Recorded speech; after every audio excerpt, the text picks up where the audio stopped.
Tu éxito sucede cuando te enfocas en tus capacidades, en crear orden, constancia y trabajo en torno a ellas. Hoy nos acompañará la doctora María Rojas Estapé con un tema de mucho interés.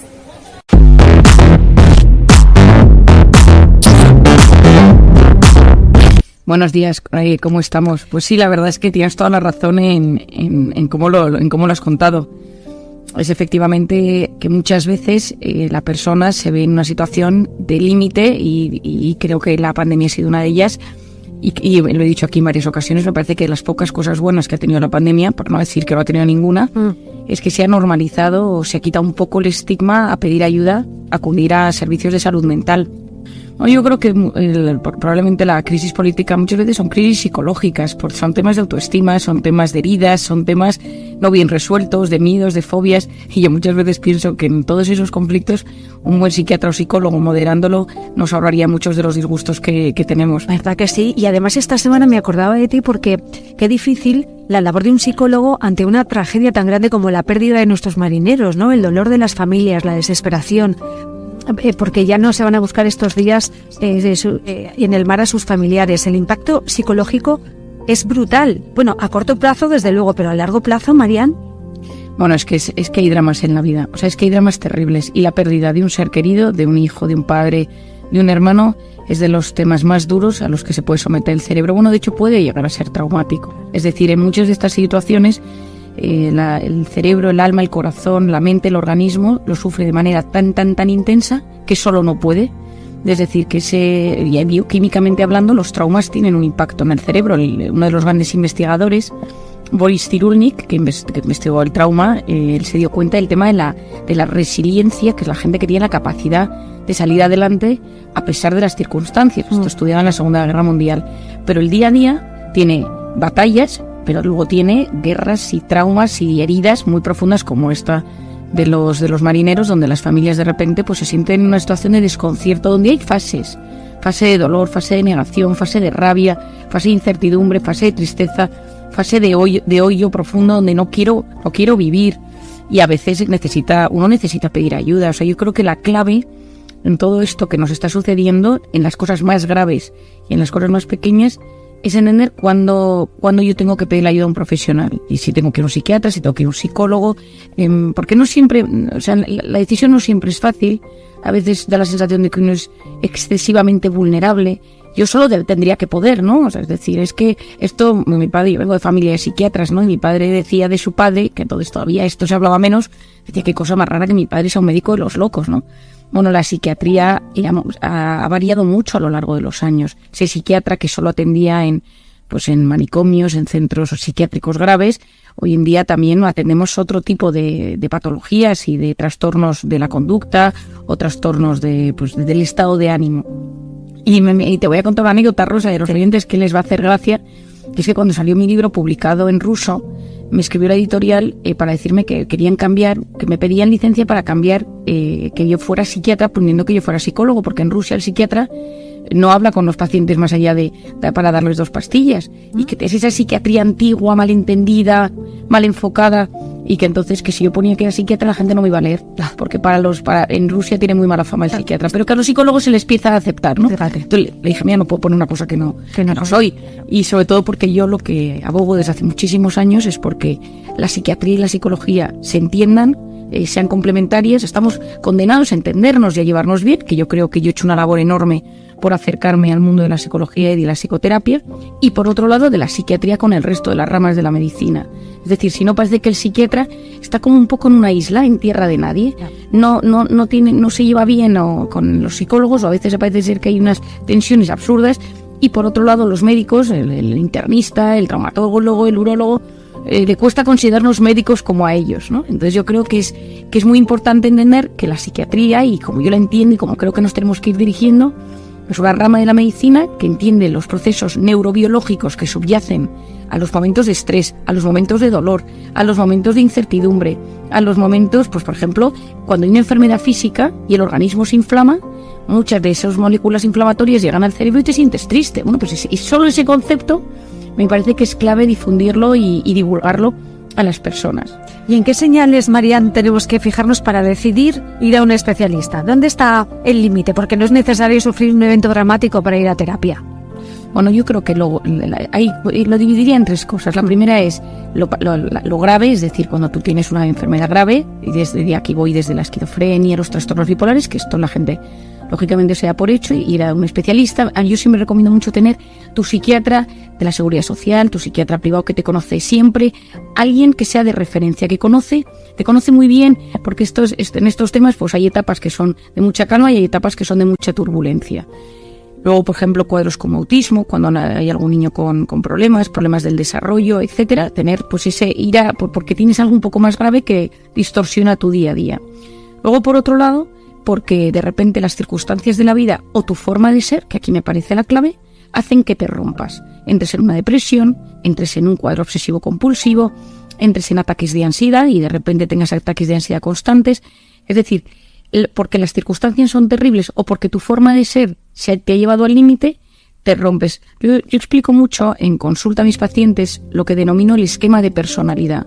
Le digo, una persona perfeccionista, ante el estrés, está en estado de alerta constante y siente sensación de frustración. Una persona tímida, si vive todo el rato bajo factores de estrés, se bloquea. Una persona muy sensible, una persona con esa personalidad altamente sensible de la que hemos hablado varias veces, ante el estrés se convierte en una persona profundamente vulnerable. Ahora estoy bien, ahora estoy mal, ahora estoy bien, ahora vuelvo a llorar. Entonces, es decir, yo considero que es muy importante ir a terapia cuando tú te das cuenta que te estás empezando a romper por dentro.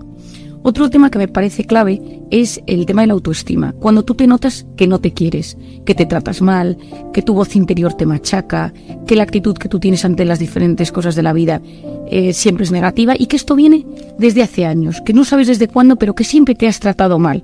No lo voy a conseguir, no puedo. Si no me van a contratar, nunca encontraré pareja, mis hijos no me quieren. Esto es un tema que me parece porque se trabaja mucho en psicoterapia la voz interior para intentar reconducirla. Otro tema que me parece que es clave, y en esto para mí quizá es uno de mis pilares de la terapia, es la gente que viene con heridas del pasado. Es decir, una persona que trae las heridas del pasado sin sanar, en el futuro estas heridas van a salir en forma de comportamientos disruptivos con gente del entorno, con la pareja, a la hora de tomar decisiones, y las heridas pueden ser desde abuso sexual, bullying en el colegio, que no te hayan querido, te hayan abandonado, que no te hayas sentido querido, que tuvieras una pareja que te dejó de forma traumática, relación difícil con los familiares, es decir, condiciones terribles en la infancia, ¿no? El otro día tenía yo una paciente, una historia terrible de haberse criado en un barrio donde pues su madre era prostituta, ella no tenía con qué comer, ella pedía en la calle, bueno, pues una historia dura, ¿no? Es decir, pues estas personas que han sufrido mucho y que el organismo y la mente pues ha ido sufriendo a lo largo de la vida, pues estas personas tienen miles de heridas que cerrar. Y la ventaja es que la psicología y la psiquiatría hoy en día tiene herramientas para cerrar esas heridas. Claro. Esto es maravilloso. Es decir, sabemos que hay terapia y sabemos que hay medicaciones que ayudan a que te puedas encontrar mejor. Por lo tanto, tenemos que disipar cualquier reparo o prejuicio que tengamos para ir al especialista, porque efectivamente todavía nos cuesta, ¿no? Quizás pensemos que es un signo de debilidad, pero todavía nos cuesta. Y aún así, fíjate, Marian, que hay quien se queja de las listas de espera que hay en ocasiones para recibir estos servicios, sobre todo después de la pandemia. Bueno, es que está siendo terrible. Es que no creo que se queje uno o dos, se están quejando muchas personas porque nos llegan constantemente cartas de reclamación diciéndonos que hay listas de espera, pero es que es lo gordo que te estoy diciendo, Rosa, es que hay listas de espera tanto en lo público como en lo privado. Claro. Es decir, hay muchísimos centros privados que ya no atienden pacientes nuevos por ahora, porque para poder hacer un buen seguimiento necesitas tener horas en el día o buenos equipos, y entonces puedes quizá ver un día a un paciente, pero el problema está siendo los seguimientos a largo plazo. Y yo creo que hay que entender que hay una serie de clichés quizá en psiquiatría y en psicología que a mí me gustaría también desmontar, ¿no? Es decir, al psiquiatra va si es algo grave y al psicólogo si es algo leve. No tiene por qué, porque quizá el problema que tú tienes tiene que ver con que tienes fobia a un tema en puntual, te da miedo te da miedo volar, que es una cosa que no es grave, me parece que no es grave, pero que necesitas una ayuda quizá farmacológica, y el psiquiatra te la puede aportar con un apoyo psicoterapéutico, y entonces una cosa que dices no es grave, pues vas al psiquiatra por ello. Otro es que todo lo que se medica es porque estás más grave que si no te medican. Esto tampoco es cierto. Es decir, la medicación hoy en día, esto es una cosa que yo aprendí en Londres y me vino muy bien en mi rotación allí. Y es que hay medicaciones que a dosis casi infantiles desactivan momentos malos, y es una chispa que reactiva tu organismo, te hace sentir mejor, pero no tienes sensación de estar muy medicado. Y te ayuda a interpretar las cosas de forma mejor, y con eso la terapia funciona muchísimo mejor. Te voy a dar un ejemplo. Yo le explico a mis pacientes a veces cuando me dicen: Marian, es que yo no me quiero medicar, yo solo quiero hacer terapia. Y le digo, es como si tú vinieras a verme con una contractura de espalda y necesitas jugar un partido de tenis. Y tú tienes una contractura en la espalda que te duele constantemente la musculatura. Y yo te digo, te voy a dar un poquito de relajante muscular para que cuando hagamos los ejercicios para ir de gimnasia o de rehabilitación, te duela menos y puedas hacer mejor tu partido. Bueno, pues el partido es la vida. Es cómo te relacionas. Claro. Y esa pequeña medicación es la que ayuda a que los engranajes de la mente no estén tan duros, no chirríen y te permitan aprender a tener mecanismos para enfrentarte mejor al día a día. Bueno, y lo que aprendemos contigo cada semana, ya hemos hecho un poquito de terapia en este sábado gracias a Marian Rojas. No sabes lo agradecidos que están los oyentes de escucharte aquí cada semana. Gracias por todos tus consejos. Querida Rosa, muchísimas gracias por estar otra vez conmigo y os deseo lo mejor a todos los oyentes. Un buen fin de semana. Gracias, Marian. Si llegaste al final de este video, dale me gusta, comenta, comparte y recuerda que solo tú eres el autor de tu propio destino.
Thank you.